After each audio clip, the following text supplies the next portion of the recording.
우리는 죄가 무엇인가에 대해서 살펴보았습니다.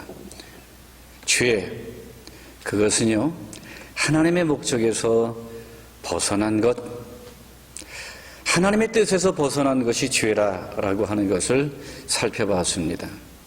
하나님이 기뻐하시고 하나님의 영광을 위하는 넓은 의미의 하나님의 목적을 우리는 알고 하나님의 기쁘신 뜻을 위해 살기를 힘쓴다면 우리는 죄를 멀리할 수 있게 되고 또 반대로 거룩한 삶을 살 수 있게 될 것입니다. 자녀를 키우신 분이라면 아마 이런 문제를 한두 번 겪으실 것입니다. 특히 남자 형제를 둔 그런 경우 얼마나 잘 싸워요. 조용한 날이 없습니다. 그렇다면 싸우지 못하도록 만들어야 되죠. 나를 잡아 회초리를 들고 싸우는 것은 나쁜 것이야. 그러면 애들이 말해요. 아니 왜 싸우는 게 나빠요? 예상치 못한 이런 질문을 할 경우 할 말을 잃어버릴 때가 아마 있었을 것입니다. 하나님께서도 우리가 잘못할 때마다 죄라라고 지적하시고 왜 죄인가를 늘 설명하실 수 없지 않습니까? 그래서 하나님은 인간의 마음에 무엇이 죄인가라고 하는 기능을 심겨주셨습니다.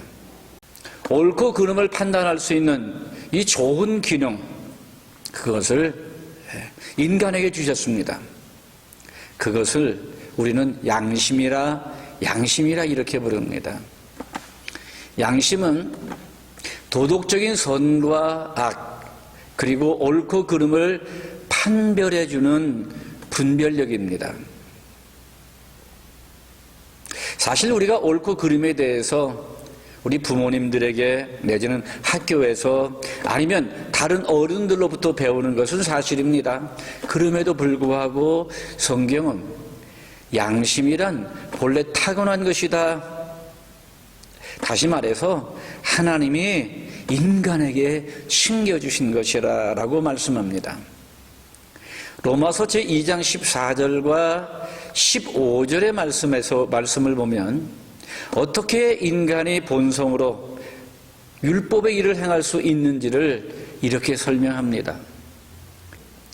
율법이 없는 이방인이 본성으로 율법의 일을 행할 때에는 이 사람은 율법이 없어도 자기가 자기에게 율법이 되나니 이런 일들은 그 양심이 증거가 되어 그 생각들이 서로 혹은 고발하며 혹은 변명하여 그 마음에 새긴 율법의 행위를 나타내느니라.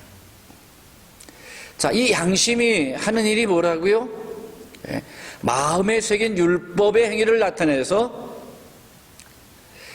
고발하기도 하고 변명하기도 한다라고 이렇게 말합니다. 이처럼 하나님께서는 모든 사람에게 선악을 분별할 수 있는 능력인 양심을 다 넣어주셨습니다. 그래서 사람이라면 저게 나쁜 거구나, 저게 죄구나, 그래 이걸 행하지 말아야지 하는 이런 기능을 가지고 있어요. 이거는 정말 좋은 일이네, 열심히 해야지, 이런 선한 기능을 갖게 된 것입니다. 얼마나 좋은 기능입니까? 이 기능만 살아있어도 우리는 죄를 좀 덜 짓지 않을까요? 그런데 문제는요, 범죄한 후 인간은 하나님의 면전에서 쫓겨나게 되죠. 이내 하나님과의 교통이 단절됩니다.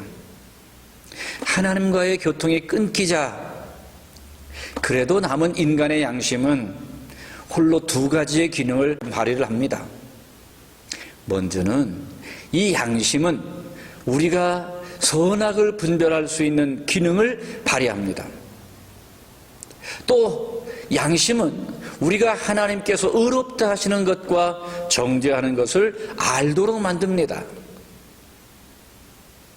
이렇게 새롭게 활동을 개시한 양심은 인간 삶의 온갖 방면에서 이 선과 악을 분별할 수 있도록 만듭니다. 또한 하나님의 의롭다 하시는 것을 하려고 애쓰도록 이렇게 우리 마음에 역사합니다. 그러나 불행하게도요, 사람들이 점점 더 죄를 짓고 더 죄에 깊숙이 빠져들게 되자 그나마 살아있던 양심이 점점 기능을 잃어갑니다. 근데 기능만 잃어가는 게 아니에요. 점점 감각을 잃어버려요. 그들이 감각 없는 자가 되어 자신을 방탕에 방임하여 모든 더러운 것을 욕심으로 행하되, 인간 양심이 이처럼 기능도 감각도 잃어버려서 화인 맞은 것처럼 완전히 파괴되었습니다. 자기 양심이 화인 맞아서 외식함으로 거짓말하는 자들이라 죄악을 분별하는 기능을 전혀 할 수 없는 양심의 파괴가 된 것입니다. 그래서 인간은 누구도 선을 행하지 못하게 됩니다. 다 치우쳐 함께 무익하게 되고 선을 행하는 자는 없나니 하나도 없도다. 자, 이렇게 파괴된 양심은 더 이상 선악을 분별하지 못하게 되었습니다. 이 양심의 기능의 파괴, 이 기능 파괴로 인해서 죄를 지었지만 죄를 지었는지 안 지었는지는 모르는 불쌍한 인간이 되어버렸습니다. 그런데 말입니다, 죄의 기능이 없다고 해서 죄가 없어진 것은 아니죠. 여전히 죄가 있습니다. 아니, 양심의 기능이 파괴되었으니 죄는 오히려 더 많아졌을 것입니다. 그러나 안타깝게도 죄를 죄로 여기지 못하고 있습니다. 죄가 율법 있기 전에도 세상에 있었으나 율법이 없을 때에는 죄를 죄로 여기지 아니하였느니라. 자, 이런 인간을 불쌍히 여기신 하나님은 선악의 또 다른 기준을 주십니다. 그것이 바로 율법입니다. 그래서 이 율법을 지켜 살면 죄를 짓지 않게 될 것이라 라고 성경은 말합니다. 감각 없는 자가 되어 자신을 방탕에 방임하여 모든 더러운 것을 욕심으로 행하는 인간에게 이 율법은 이게 죄야, 자, 이렇게 하면 죄야, 죄의 기준을 제공합니다. 자, 그런데 성경은 인간에게 율법을 지킬 것을 요구하지만, 자, 인간이 그 율법을 다 지키며 살 수 있습니까? 만약 9개를 지켜도 1개를 지키지 못하면 율법을 지키지 못한 것이 아니겠습니까?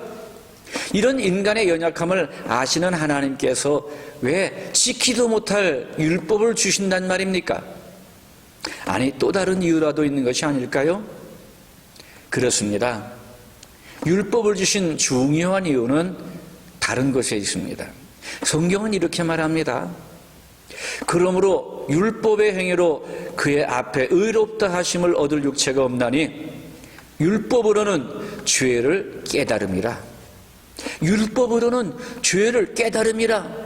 자, 하나님께서 우리에게 율법을 주신 중요한 이유가 뭐라고요? 바로 죄를 깨닫게 해 주시기 위해서라고 하는 것입니다. 자, 율법을 통해서 무엇이 죄고 죄가 아닌지를 알도록 만드신 것입니다. 자, 그러니 율법을 대하는 사람은 나는 죄인이구나 하는 것을 깨닫게 되겠죠. 나는 죄인이라는 것을 알게 됩니다. 그런데 죄의 싹은 뭐라고요? 사망이에요. 결국 죽음에 이르는 거예요.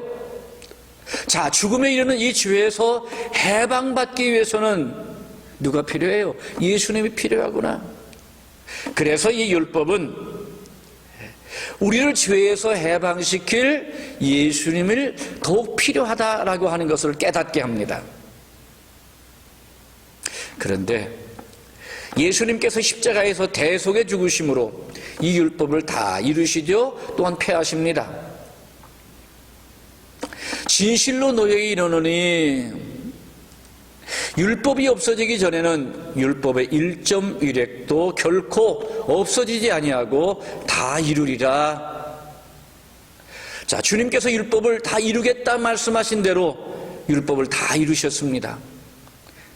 또한 법조문으로 된 계명의 율법을 폐하셨으니 이는 이 둘로 자기 안에서 한 세 사람을 지어 화평하게 하시고 계명의 율법을 폐하셨습니다. 그래서 성경은 이렇게 말합니다. 그리스도는 모든 믿는 자에게 의를 이루기 위하여 율법의 마침이 되시느니라. 이렇게 율법을 완성하시고 또한 율법을 폐하신 예수님, 아니 예수님께서 이렇게 율법을 다 이루시고 폐하셨으니 자, 우리에게는 무엇이 또 사라진 것입니까? 선과 악을 구분하기 위해서 주신 이 기준이 또 사라져버린 것입니다. 자, 그렇다면 어떻게 현재 우리는 죄를 멀리하고 의로운 삶을 살 수 있습니까? 우리는 지금 예수님의 대속의 죽으심으로 구원을 얻었습니다만 선악의 기준이 사라져버렸으니 어떻게 선을 행하며 살 수 있겠습니까? 그래서 하나님은 또 한 번의 기회를 주십니다. 그것은 바로 믿음이라는 것입니다. 의심하고 먹는 자는 정죄되었나니 이는 믿음으로 따라하지 아니하였기 때문이라. 믿음을 따라하지 않은 것은, 믿음을 따라하지 아니하는 것은 다 죄니라. 그래서 믿음을 따라하지 아니하였기에 정죄되는 것이고요. 그래서 믿음을 따라하지 아니하였기 때문에 뭐가 되는 것입니까? 다 죄가 된다라고 말씀하십니다. 믿음이 없다면 다 죄를 행할 수밖에 없습니다. 어떤 사람의 경우 이런 말이에요. 저 사람은 법 없이 사는 사람이야. 그럽니다. 그만큼 그 생활이 어렵다는 말이 아니겠습니까? 그러나 성경은 말합니다. 믿음이 없다면 절대 의로울 수 없다고 말합니다. 의롭지 않다라고 말하죠. 그렇습니다. 이 믿음은 선과 악을 구분하게 해주신 하나님의 최종 기준입니다. 그러기에 믿음을 따라 살기를 힘써야 돼요. 믿음을 따라 살기를 힘쓴다면 우리는 그래 의롭게 사는 우리가 될 것입니다. 믿음을 따라 살기를 힘쓰십시오. 그래야만이 죄에서 멀어지게 되고 의로운 삶을 사는 참 신자가 될 것입니다.